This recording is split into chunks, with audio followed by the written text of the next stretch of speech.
बंगाल में चुनाव के बाद हुई हिंसा को लेकर आज कोलकाता हाई कोर्ट ने बहुत बड़ी बातें कही हैं।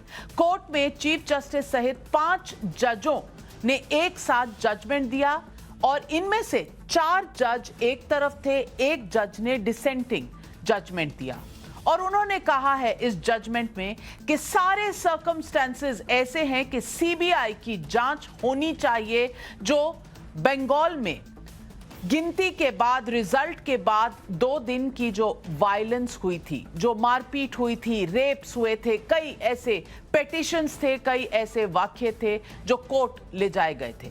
जजमेंट की कॉपी 124 पेज का है। हमने, हमारी टीम ने पूरे जजमेंट को एक एक शब्द सहित पढ़ा है और उसमें से हमने 10 ऐसे चिन्ह निकाले हैं जिसे पढ़ेंगे तो आपको समझ आ जाएगा कि आज कोर्ट की कानूनी भाषा में क्या कहा गया है और उसको हम अलग बोलचाल की भाषा में भी आपके सामने रखने जा रहे हैं। जरा देखिए क्या कहा और कैसी कैसी बातें कलकत्ता के हाई कोर्ट ने चुनाव के बाद बंगाल हिंसा को लेकर कही हैं। और अब ये हम जजमेंट आपको दिखाते हैं क्योंकि इस जजमेंट का हर एक पन्ना आपके लिए जानना जरूरी है।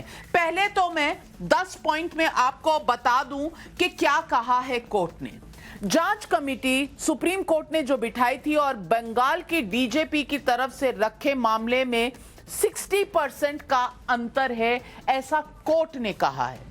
दूसरी बात जो कोर्ट ने कही है, 3384 मामलों में से 1000 पर राज्य ने कोई एक्शन लिया ही नहीं, यानी कि 1/3 ऐसे मामले थे जिनमें स्टेट गवर्नमेंट ने कोई एक्शन लिया ही नहीं। रेप, लूट जैसे कई मामले हैं जिसमें एसएचओ ने स्पॉट पर भी जाना जरूरी समझा ही नहीं और ये कोर्ट कह रहा है, हम नहीं कह रहे। और चौथी बात जो कोर्ट ने कही, राज्य ने रेप, मर्डर जैसी क्रूर घटना का भी संज्ञान ठीक से लेना उचित नहीं समझा। नंबर 5, कमेटी को 1979 केसेस की शिकायतें मिली जिसमें पीड़ितों की संख्या 15,000 है। ये जो कमेटी है ये कोर्ट ने बनाई थी। 2 मई 2021 से 5 मई 2021 तक 892 घटनाएं सामने आई हैं। राज्य सरकार की एजेंसियों ने मैनिपुलेटेड जांच की, लोगों का भरोसा तोड़ा। मैनिपुलेटेड जांच जो की है ये कोर्ट का शब्द है, हमारा बिल्कुल भी नहीं है। लोगों के साथ जो कुछ हुआ कोर्ट उसे मूक दर्शक की तरह नहीं देख सकता, ऐसा कोर्ट ने कहा है अपने 8वें पॉइंट में। और 9वें पॉइंट में कोर्ट ने कहा इलेक्शन कमीशन की जिम्मेदारी को भी अनदेखा नहीं कर सकते।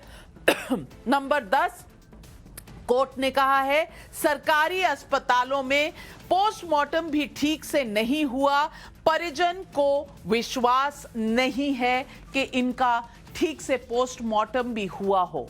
ये सारी चीजें कोर्ट ने कहा है। आइए मैं अब आपको डिटेल में बताती हूं कि कोर्ट के फैसले किस पेज पर कैसे दिए हुए हैं, लेकिन इससे पहले हम सुनते हैं स्मृति ईरानी, केंद्रीय मंत्री